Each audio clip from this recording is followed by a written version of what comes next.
You found Orivyn rise. That means you were chosen. There are signs, small at first, then impossible to ignore. A feeling you've carried since you were a child, long before you had words for it.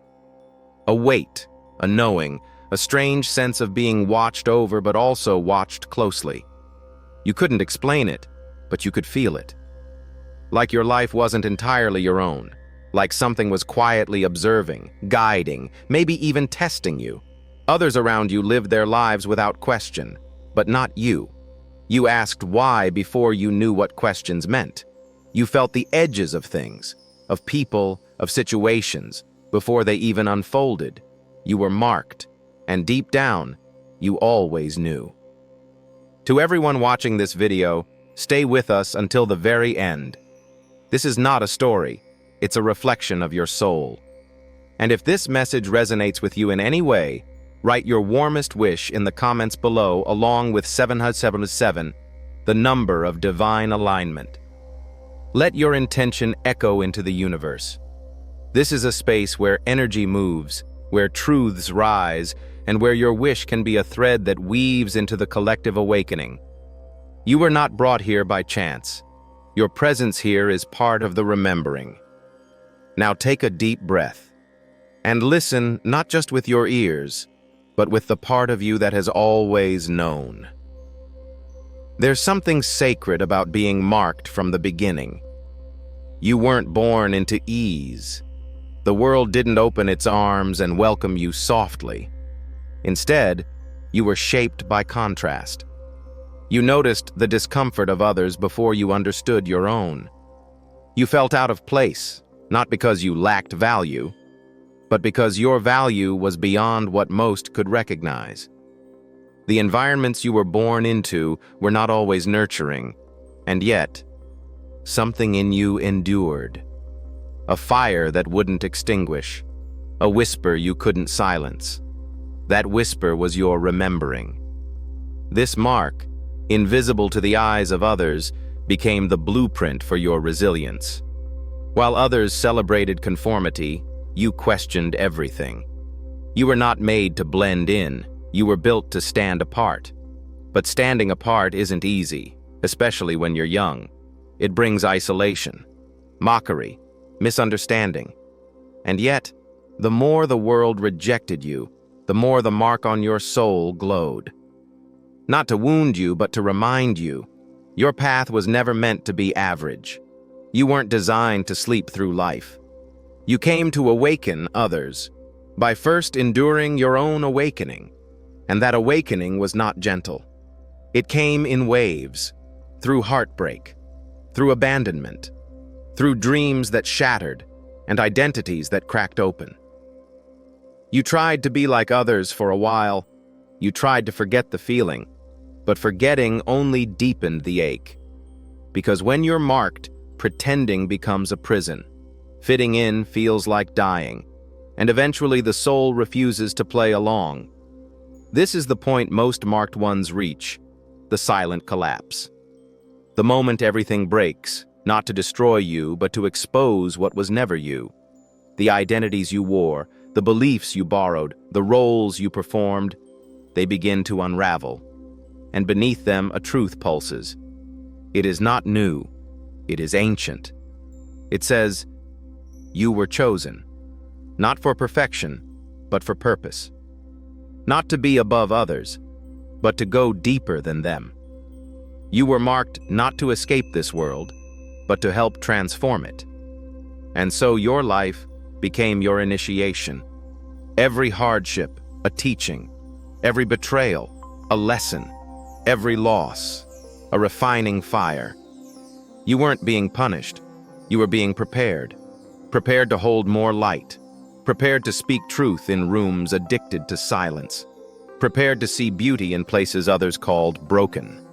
But preparation doesn't always feel divine.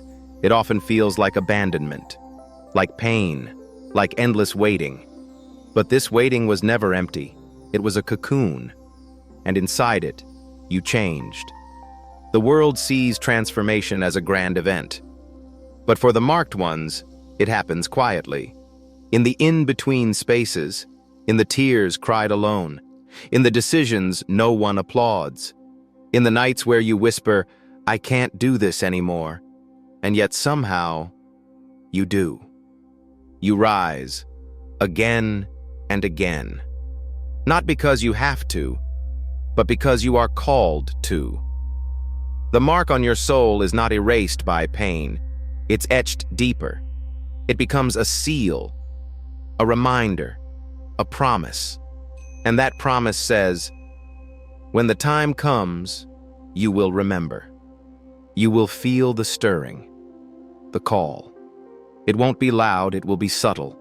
A dream, a sentence, a moment of stillness that breaks you open. And in that moment, the remembering begins. You will start to see that your life has never been random, that the people who hurt you played their part, that the doors that slammed shut did so to redirect you, that the ache you've carried was the compass all along. As you begin to remember, you stop fighting the path. You start walking it, and the mark that once felt like a curse becomes your power. You realize that your sensitivity is not a flaw, it's your radar. That your overthinking isn't anxiety, it's your intuition trying to surface. That your loneliness wasn't punishment, it was preparation for sacred solitude. You begin to see what others miss. You speak truths they aren't ready for. You love in ways they can't yet receive. And that's okay. You're not here to be understood by everyone. You're here to awaken those who are ready. The marked ones are not better than others. They are simply designed differently. They are wired to feel more, see more, carry more. And because of that, their path is heavier, but also holier. You weren't given this life because you were weak.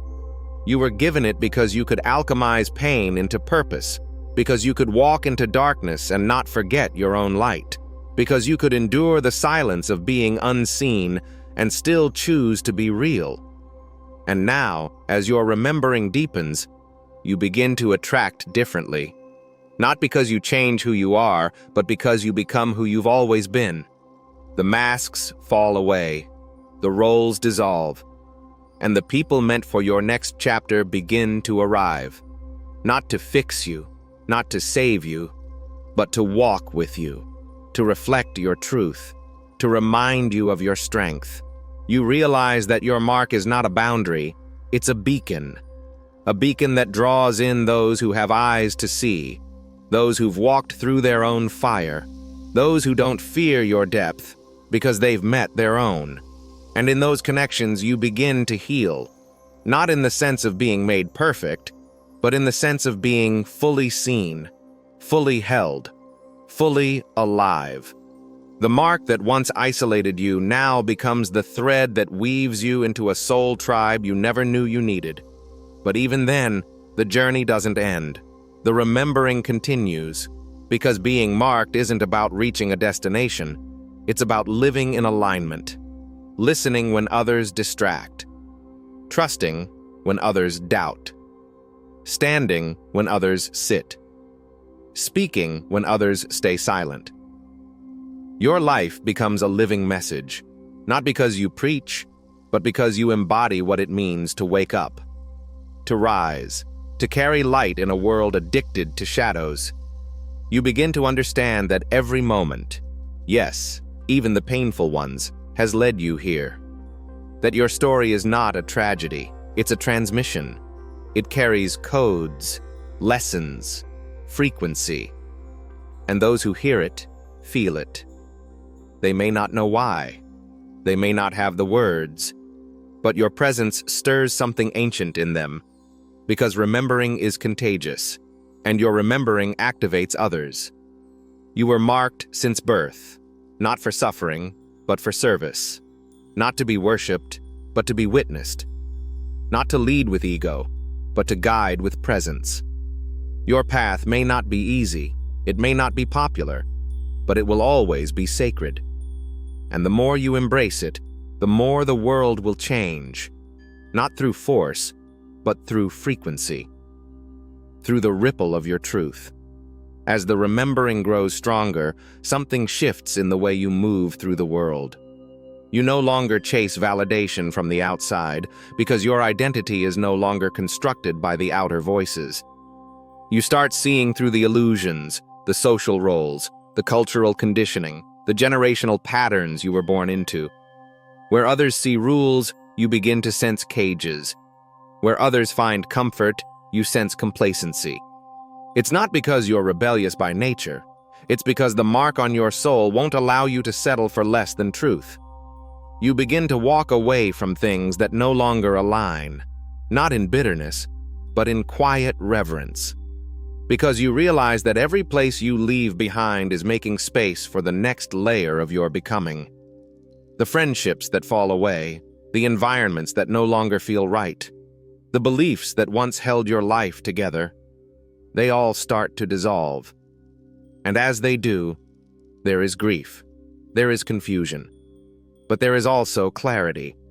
Because when the old falls away, the real begins to emerge. And what begins to emerge is a version of you that has been waiting beneath the noise. A version unafraid of solitude, because they've met themselves in the silence. A version unbothered by opinions, because they've found their compass within. A version unshaken by chaos, because they've learned how to root in stillness. This is the you that was always marked, always watching, always waiting to be remembered.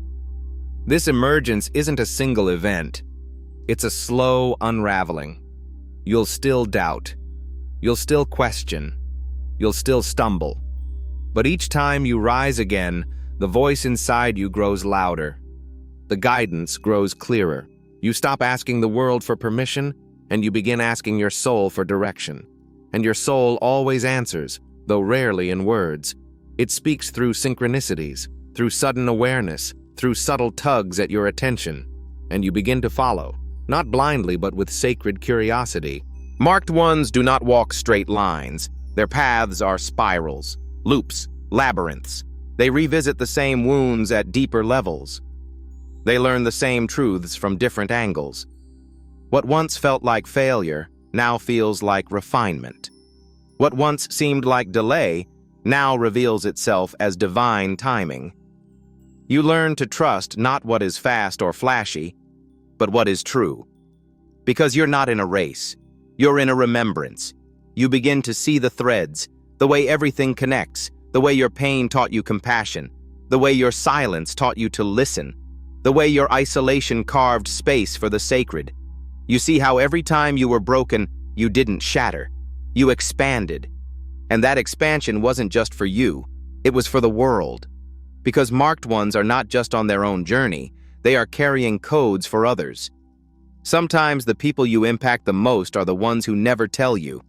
Sometimes the shifts you create ripple through generations you'll never meet. Sometimes your only task is to stand in your authenticity, and in doing so, grant silent permission for others to do the same. You become a mirror, not a perfect one, but a true one. And that truth becomes medicine. But it's not always easy to carry that medicine. There will be moments when you want to go back to sleep. Moments when the weight of the world feels too much. Moments when you wish you could unsee what you now see. And in those moments, the mark can feel like a burden. Like a constant reminder that you can't go back, that you can't pretend anymore, that the veil has been lifted and now you have to walk awake. But here's the secret. You were never meant to walk alone. The path may be narrow, but it is not empty. As you rise, others begin to rise too. As you live in alignment, others are magnetized. You attract not by effort, but by embodiment. And what you attract mirrors where you are. So the more you remember, the more your environment starts to echo your inner truth. You meet others with the mark. You recognize them before words are spoken. There's a resonance, a stillness, a knowing. You speak in glances. You connect in silence. And suddenly, the loneliness begins to dissolve. Not because the world changes, but because you do. Because you no longer seek to belong. You remember that you were never separate to begin with. And in that remembrance, you find your rhythm. You stop forcing. You start flowing. You begin to understand that timing is sacred, that effort is not always the path, that some things are activated by energy, not action. You start tending to your field, your thoughts, your frequency, your intention. You realize that the outer world reflects your inner architecture, that healing is not just about fixing, it's about revealing. This revelation changes how you relate to everything. You begin to treat your life like a temple. You become mindful of the words you speak, the food you consume, the spaces you inhabit. You realize that everything carries vibration, everything leaves an imprint, and you begin to choose with reverence, not from fear, but from alignment. You understand now that being marked doesn't mean being perfect. It means being honest. It means standing in your truth even when your voice shakes. It means choosing integrity over approval. It means listening when your spirit whispers no, even when the world says yes. It means slowing down when everyone else is rushing. Resting when the world glorifies burnout. Creating when the world says consume. And in doing so, you become different. Not superior, just sovereign. You no longer outsource your power. You stop blaming and you start building. You stop waiting and you start remembering. And as you remember who you are, the universe begins to rearrange around that remembrance. Doors open, paths appear, people show up. Not because you forced them, but because you finally aligned with what was always meant for you. This alignment is magnetic. It draws in opportunities, relationships, ideas, and energies that match your frequency. And the more you trust, the more you are shown. The more you surrender, the more you receive. The more you act in truth, the more truth reveals itself. You stop needing guarantees because you've learned to follow the feeling, the resonance, the yes that vibrates in your bones. This is the power of the mark. It doesn't promise ease, but it promises depth. It invites you into a life that is not safe, but sacred. Not predictable, but profound. And the more you accept it, the more alive you become. Not just existing, but embodied. Not just dreaming, but creating. Not just surviving, but serving. Because the final truth is this: you weren't just marked for yourself. You were marked for the collective, for the healing, for the remembering of a world that has forgotten itself. Your life is a bridge, a beacon, a song, and every step you take in truth sends out ripples that awaken others. You don't have to try, you just have to be. And being is the hardest thing to fake, but the easiest thing to trust. As the world becomes louder, more fragmented, and filled with endless distractions, your mark grows more noticeable, not to the eyes, but to the energy fields around you. You may find that people respond to you in extreme ways. Some are drawn to you instantly, feeling a comfort they cannot explain. Others feel unnerved in your presence, as if the light within you forces them to confront what they've hidden away. This is not personal. It's energetic. When you carry a mark of divine remembrance, your very presence disturbs the equilibrium of unconsciousness. You are not trying to provoke, yet your existence becomes a mirror to those who have forgotten who they are. And when the unawakened are faced with the awakened, it can cause discomfort, not because of anything you say or do, but because of what you represent. You represent possibility. You represent evolution. You represent truth. And truth is rarely welcomed by those still invested in the illusion. This is why many chosen ones are rejected before they are celebrated, misunderstood before they are embraced, criticized before they are honored. But this is also part of the design. You were marked not just for the light, but to walk through the darkness and carry it back home. This is why your early life often felt like being out of place. The systems you were born into didn't know what to do with someone like you. The education system may have bored you. The societal roles may have felt too small. The religious structures may have felt too rigid. And no matter how hard you tried to fit in, something inside you whispered, "This isn't it." That whisper wasn't rebellion. It was recognition. You were not here to replicate the world. You were here to remake it. And remaking a world begins with unmaking your conditioning, with noticing every place where you betrayed yourself just to belong, with observing the masks you wore just to feel safe, and with the courageous act of taking them off, even when your hands tremble. Because every time you take one mask off, the light underneath shines brighter. And that light? It changes things. It doesn't just illuminate your own path, it becomes a guidepost for others. You begin to realize that leadership isn't about titles or power, it's about presence.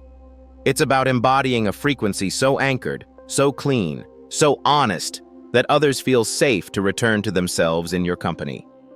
This is why the most powerful chosen ones are often the quietest in the room. They are not trying to be seen, they are simply being. And that beingness radiates.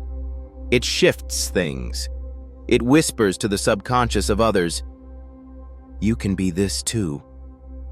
And little by little, the room begins to change. Not because of force, but because of frequency. But embodying that frequency is a discipline, a practice, a devotion.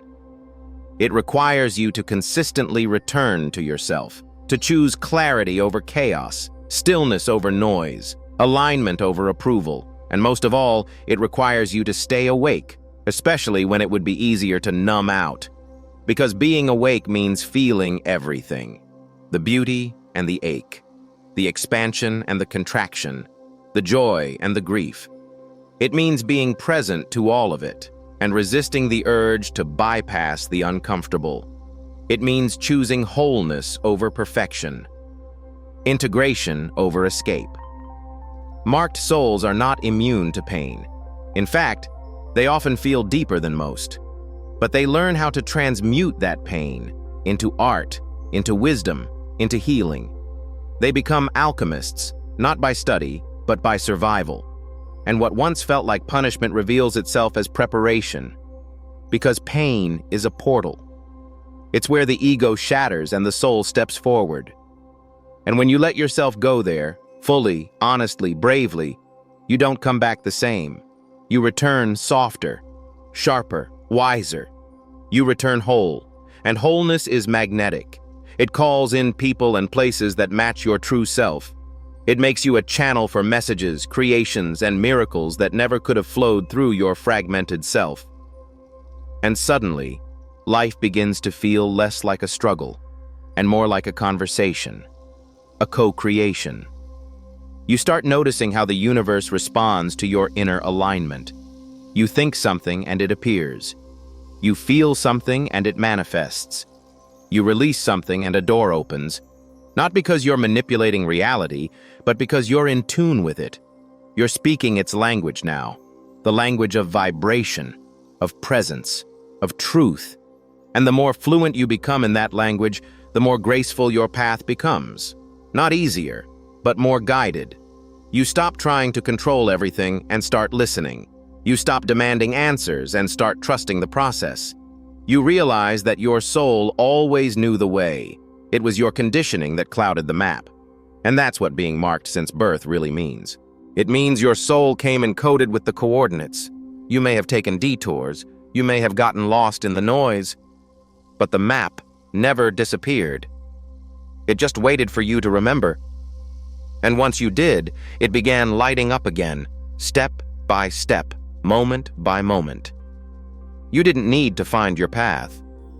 You are the path. And every time you choose truth over fear, every time you choose soul over ego, every time you choose presence over distraction, you take another step on it. You become less like the world and more like yourself. And that self, that is what you were always meant to be. Not a copy, not a construct, but a conduit for light, for truth, for remembrance. And here's the most sacred part of it all. The more you walk your path, the more you give others permission to walk theirs. The more you live your truth, the more others feel safe to do the same. You become a spark, a ripple, a lighthouse. Not by trying to save the world, but by remembering who you are and refusing to be anything else. Because you were marked since birth, not for comfort, not for conformity, but for transformation, for awakening, for legacy. And your legacy is not what you leave behind. It's what you activate in others while you're still here. When you begin to truly realize that you were marked since the very beginning, not just by circumstance, but by design, everything around you starts to shift. You no longer take things at surface value. You begin to feel the currents beneath conversations, environments, and even your own thoughts.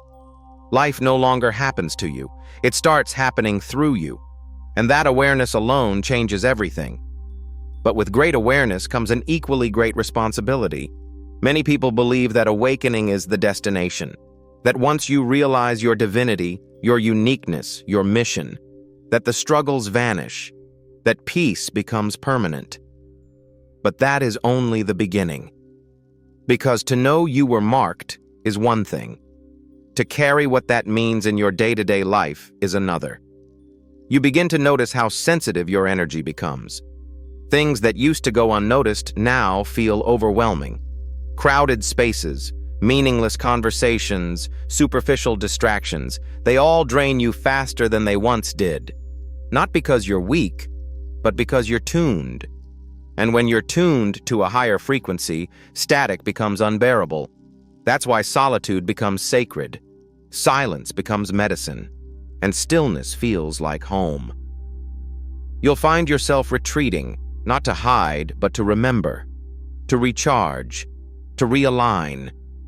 You begin to crave depth in a world that is obsessed with performance. You begin to prefer presence over popularity.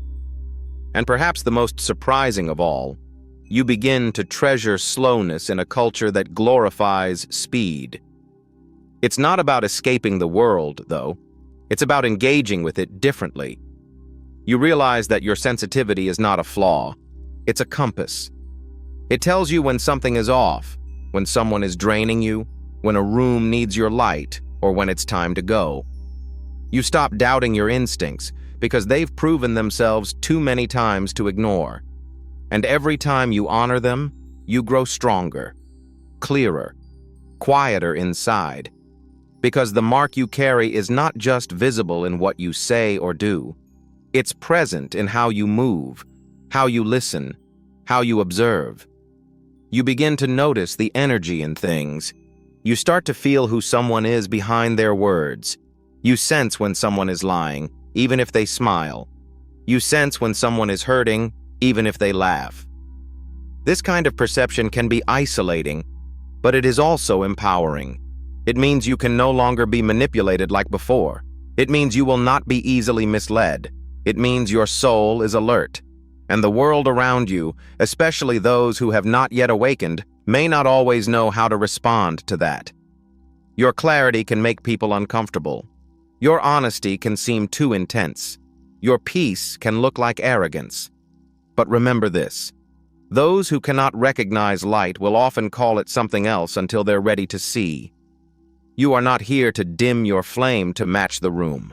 You are here to set the room on fire with presence, and presence, true presence, is the most radical energy you can embody.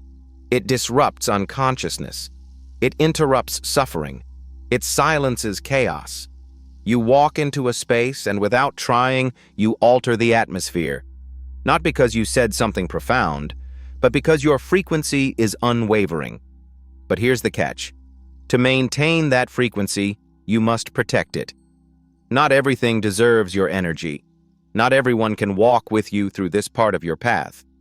And letting go of certain relationships, habits, and environments will feel like grief, but it is necessary grief.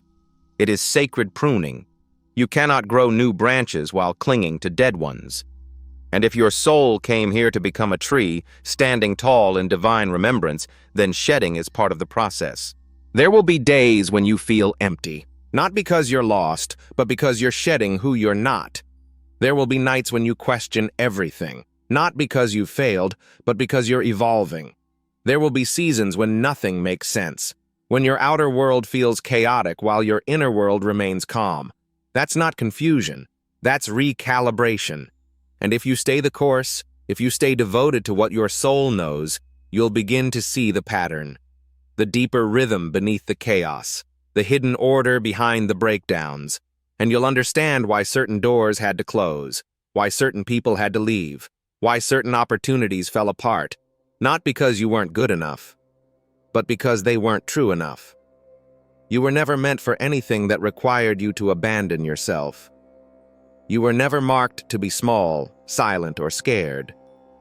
You were marked to remember in a world that forgets. You were marked to hold light in a world addicted to shadows. You were marked to become the living reminder that there is more to life than survival, competition, and fear. But let's be honest. That path is not always gentle. Sometimes, remembering who you are feels like losing everything you thought you were. Sometimes, awakening feels like burning. And it is. It's the burning of illusions, the incineration of masks, the cremation of everything that was never really you. And from those ashes, the true form begins to rise. Not the image others wanted from you, but the essence that always was, long before the world touched you. And in that rising, you start to see differently. You stop comparing. You stop chasing. You stop performing. You become sovereign in a way that no one can touch. Because once you know who you are, you cannot be sold who you're not. You become immune to manipulation. You become allergic to falsehood. And you become magnetic to truth. Because truth is a resonance, a signature, an alignment. And when your soul is vibrating in its native frequency, truth becomes your native tongue. You begin to speak it, live it, embody it. Not to convert anyone, but because you can't not. This is the path of those marked since birth. Not because they are better, but because they were meant to remember sooner. To remember so that others could remember too. To embody so that others could be inspired. To awaken so that others could have permission. And every time you choose to align with your mark, your divine origin, you send ripples into the collective. You shift the timelines around you. You activate dormant codes in others. You change the field. Quietly, powerfully, eternally. And that is the real work. Not to be seen, not to be followed, but to be true.